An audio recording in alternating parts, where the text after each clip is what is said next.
So let's do the women's tag match.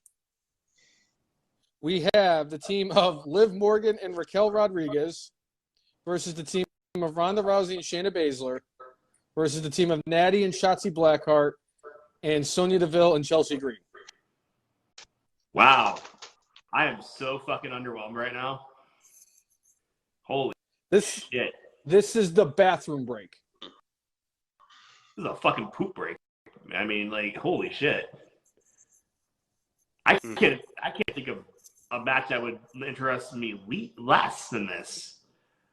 I mean, I'm going to go with Ronda and Shayna because, like, they're the two clear biggest stars of all of them.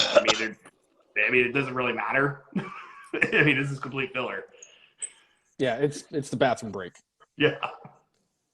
This will basically be the match right before Roman and Cody go off. So the cool down, if you will. Yeah. Who do you got, Cousin Jay? I'm going with Sonya and Chelsea. Just because, I mean, Chelsea grew and get over her current gimmick. And, you know, I know they have a lot of love for Sonya, so I'm going to go with them because, all right. Just because I can, I'm going to go with Liv Morgan and Raquel Rodriguez just because WWE might see something in Raquel as a future. It's just like, fuck, man. Like, that's just like, yeah. It just reminds me of the old days of when they just like grow the divas on TV. That when they went back when they called them that. Yeah. They threw the like it's like, okay, here's Nikki Bella and Brie Bella versus Alicia Fox and Cameron. That's what it fucking feels like. There you go. Okay, they're all. But let me be clear. They are all better wrestlers than the four people I just mentioned. I will make that very clear. But it's just like there's nothing creatively there for me. Is what I'm trying to say. No, I understand. Yeah. All right. Next one up. The match that everybody's been talking about. Brock Lesnar versus Omos with MVP in his corner. Brock Lesnar. But really, this is going to be a fucking big hoss fucking beat up match. And I'm excited for this one. This is going to be so fun. An old school, big two fucking huge ass dudes beating the shit out of each other. That's what fucking professional wrestling should be. But at the end of the day, you know, I mean, Brock's kind of like coasting right now, isn't he? I mean, he doesn't have the belt. He's just kind of showing up, getting his paycheck, getting the fuck out. And Omos, you know, he's never really had that huge match or win to really establish himself as a huge superstar. And I think this is the opportunity that they have for him to become something. If he beats Brock Lesnar, that's a big deal, you know, and you can build off that very easily. So I think the smart thing to do would be Omos winning this match. Okay. Is that you're going with Omos then? Going Omos. Okay. Cousin Jay.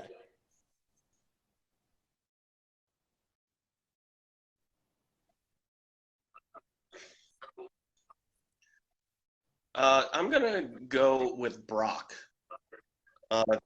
Just because, I mean, there's been rumors out there that, you know, maybe it's the end of his contract, but I think it's just it's all a facade. I think he's signed up for more, and I'm going to say that Brock ends up going over in this match just to, you know, keep him strong. It's certainly possible that, you know, we get Brock doing like an F5 to Omos, and then we have Bobby Lashley coming out because we still have unfinished business and take out Brock. Okay. And he has unfinished business with the Hurt Business? Yeah, that was terrible. Brock Lesnar.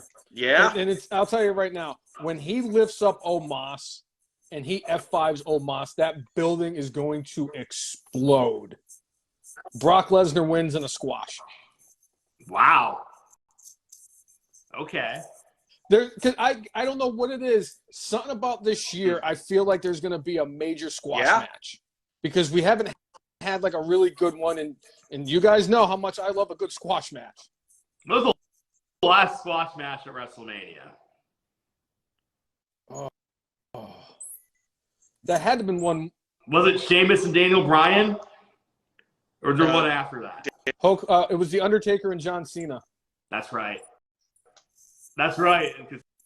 I saw the interview with Taker just last week. He was like, yeah, man, I came in for a 45-minute match, and Vince's like, hey, pal, going out there for 2. and it was Cena's idea. Yeah. Cena was like, I want to lose to The Undertaker in a squash match. He goes, I've been talking shit about The Undertaker. He goes, I should lose in a squash. It's just like, what? He's probably like, John, who the fuck are you? This isn't like you. I don't see you. Yeah, he's dead and you can't see him. And there's a monsoon of gorillas. The Hell in a Cell match. We get Adam Edge versus Spooky Pals Demon Finn Balor. Well, I think we need to hire wives. Well, you guys need to hire your wives. I don't have a wife. But it's Adam Edge, and he's going to beat the Demon King, but it's not going to be easy. Because, Demon Balor's never lost, right? Twice. He's lost twice. He lost to Samoa Joe in NXT, and he lost to Roman Reigns when the ropes collapsed. And that's right. Terrible finish. Yeah, so very rare the Demon loses. But this is a culmination of the Judgment Day Spooky Pals that Adam Edge created. Adam Edge created Spooky Pals, and then all of a sudden they turn on him, they become their own Spooky Pals, and then he's, ripping off TV for 6 months at a time. But, Edge has always been a great performer at WrestleMania. He's one of the best ever. So you gotta give it to Edge. As much as I love Finn Balor, I love Finn Balor very much, but I think it's Edge. Okay. Cousin Jay.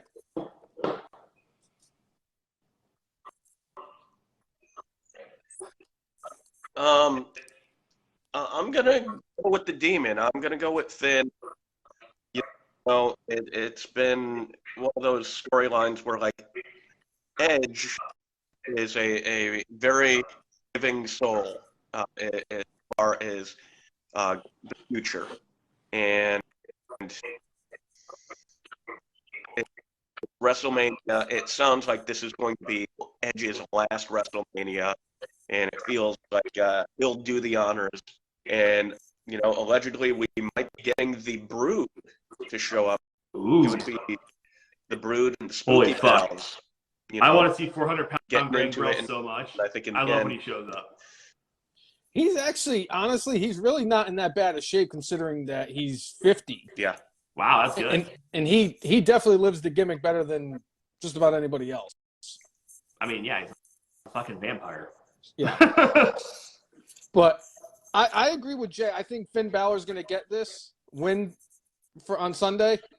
Do we see Christian?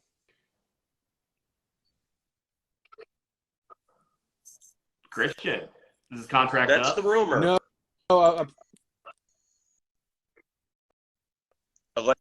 John is a one-time kind of okay for Christian to show up at WrestleMania. Not unprecedented. If Christian shows up at WrestleMania, then I still think Finn Balor's going to win it. But if Christian's actually there, I'm going to, wait. I'm going to go with Spooky Demon Finn, so sticking with it.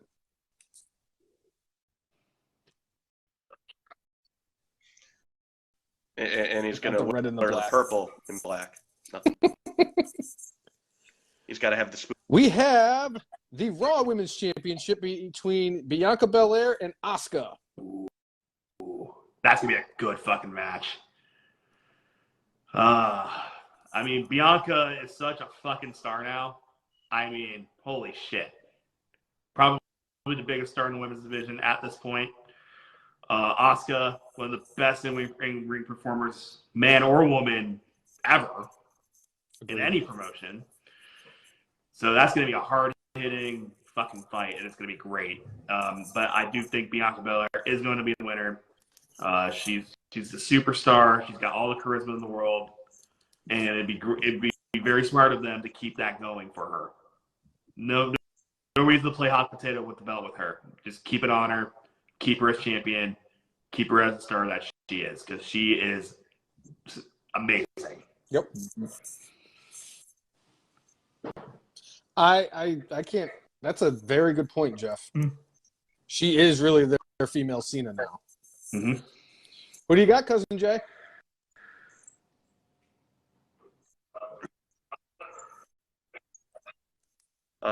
I'm going with Bianca. I think, you know me, I love me some Asuka, but like, there were a couple of months ago, like it was time to take the title off Bianca, but for whatever reason, you know, that they kept her with the title, and I would say we'll retain and keep this at least for a little while. I'm gonna disagree with you guys. I'm going with Asuka. I think that she's had Bianca's held the title for about a year now. She won it at last year's WrestleMania. Mm-hmm. She had her moment when she beat Becky. You know, she beat Mercedes Moné a couple years ago. I really do think, especially after what they did with the Asuka with Charlotte, that they kind of owe it to Asuka. Her heel character has been very impressive since she returned as Kana, I think it was that she's called. Kana. And yeah. I just think that Asuka's the perfect person if you really wanted to get the title off of Bianca. But I have been predicting Bianca to drop the belt since at least Bayley at least after Clash of the Castle or near Clash of the Castle. So I'm going to say Asuka, but it probably means Bianca's going to win. Yeah. The match I cannot wait for Gunther versus Drew McIntyre versus Sheamus for the Intercontinental Championship. Oh, man. Un momento. Yes, we're going to keep talking. That sounds fucking awesome. Oh, here we go. And I dropped it. Do you have your Sheamus Funko? Damn it, Jeff. Why are you going to take all the fun out of it? I just know you so well. Yes, very good. Yeah, there he is. The shameful thing, lobster head. You know, he's coming towards the end of his career too. And bye, Jay. And he's coming towards the end of his career too. And it's I don't think he'll win this match. I think he'll put on a fucking great performance. I thought the end of his career was going to be Clash of the Castle, to be honest with you. Because it just felt like that was going to be it. But it's good to see him back. One more WrestleMania. Maybe he'll do the honors for who's the champion right now? I'm sorry. Gunther's champion. That's what I thought. Drew McIntyre, obviously former world champion. He lost that push, but he's still on the secondary push. So I do think that Gunther's going to probably retain this title. I do think that because, big Hoss guy, he great in the ring, still a fresher face than Sheamus and Drew, as much as, they're probably all the same age. But, I'm very excited for this match. 3 of the best WWE has when it comes to talent and personality. And it's beating the hell out of each other, too. That's going to be fucking fun, dude. They're going to fucking chop the shit out of each other. They're going to be leaving each other red. They're probably going to cut each other open on accident a couple times with some hard punches. Like, it's going to be good. And, those guys, they're all really good friends. So they're cool with just throwing it all out there for a good Intercontinental title match. I really thought Sheamus was going to beat him at Clash of the Castle when they were fighting for the Intercontinental title. And they had a great match, and that was my favorite match of last year. And I just – Sheamus deserves this. Sheamus deserves to win the Intercontinental Championship. It's the last thing he has to accomplish to get the Grand Slam. And he could be the ultimate super Grand Slam because he has the Royal Rumble, Money in the Bank, and King of the Ring on top of that. And he is Triple H's boy. Triple H has always booked Sheamus very well. I gotta go with Sheamus. I can't not go with Sheamus. Well, he's your favorite wrestler. So. Yeah, I have to go with Sheamus.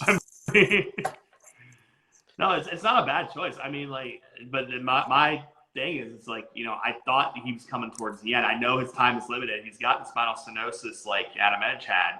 Mm-hmm. So, maybe that is why he'll win the title. I mean, maybe your logic's that way because, just give him one last run and then you can say goodbye. Yeah. It's going to be interesting to see. That's going to be the most fun match on Sunday. Absolutely. I know God. Roman and Cody are going to they're going to have a great match. But the three of those guys, Gunther, Sheamus, and Drew McIntyre, are just going to beat the snot out of each other, and I'm all for it. Like I said, those big hoss matches, man. Yeah. Old school. Get those big dudes in the ring, to start chopping each other, start fucking hitting each other, start slamming each other. That's the old school professional wrestling that a lot of people grew up on, including you and me. Yep, exactly. And hopefully Jay pops back in so we can get his prediction for that match. But yeah, his connection has not been very good today. No. Yeah, sucks, but it is what it is. It happens, unfortunately. Yeah. And honestly, the last match is Cody Rhodes and Roman Reigns. Wow. Man. Already at the end of the card, huh? Well, I mean, listen, man. Like, I think I alluded to this earlier in the show.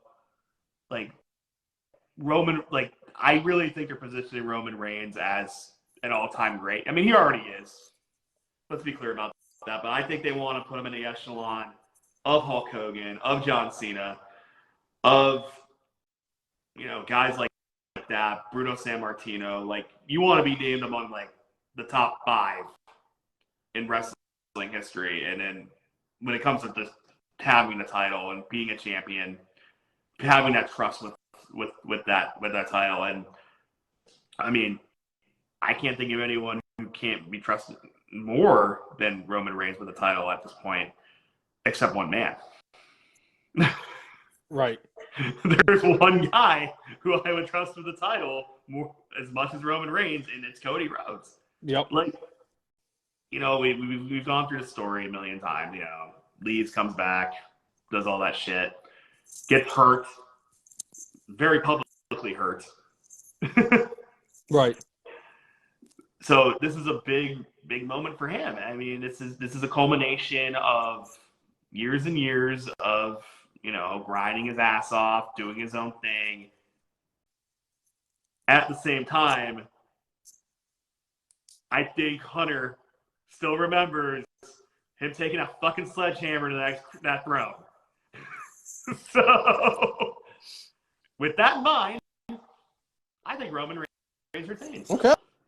Yeah. So, Jay is chiming in the chat. Okay. He has Sheamus winning the Intercontinental Championship, and he has Cody Rhodes winning the WWE Universal Undisputed Championship. Okay. Cody Rhodes left WWE in 2016 over money issue because they didn't see him as the big star that he thought he was, and he thought he was a bigger star than what WWE was presenting him as. Well, I mean, yeah, he was fucking Stardust, dude. I mean, he had a lot of fun with it, but at the end of the day, that's a goofy gimmick character. I mean, you're just trying to be they're trying to make him fucking Goldust Jr., except, less androgynous.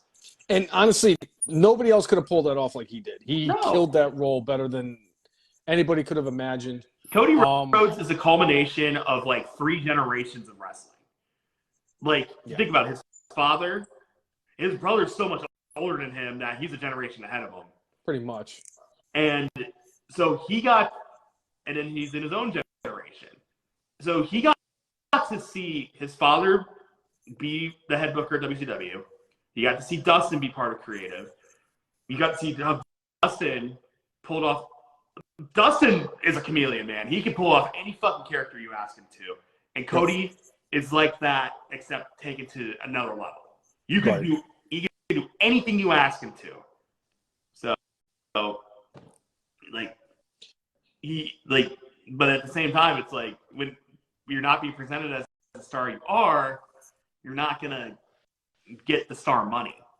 So he needed to leave. He needed to go do his own thing. He needed to be his own, boss for a little bit. Right. Well, maybe not his own boss, but like have a lot of say in what he was doing.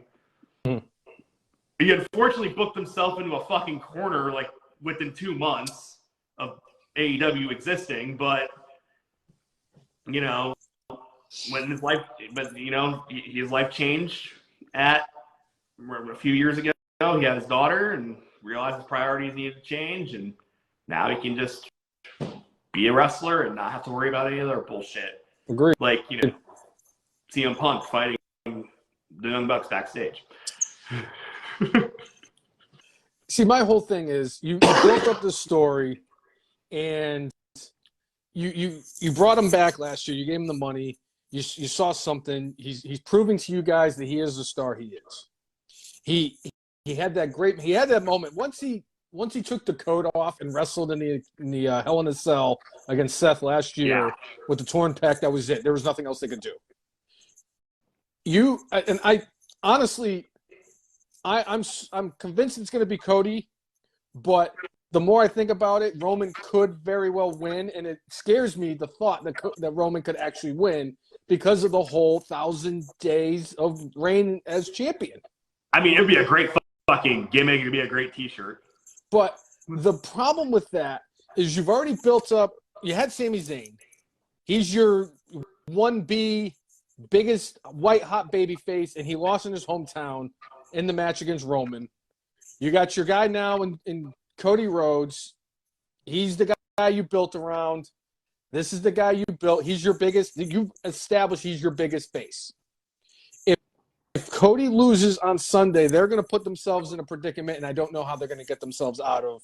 I think it makes too much sense for them to just put the belt on Cody, let Roman take his time. He earned it. He's busted his ass. He's carried the company as the face. Cody's your guy. Even with the horrible freaking tattoo on his neck, God, he's still the guy. Dude, even to this day, it still fucking freaks me out every time I fucking see him with that thing.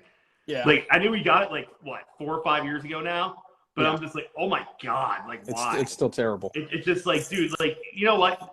Can you at least, add to it or something? Just, do something, please. If you're gonna get a fucking neck tattoo, you might as well just go all in on the rest of your body, right? Yes.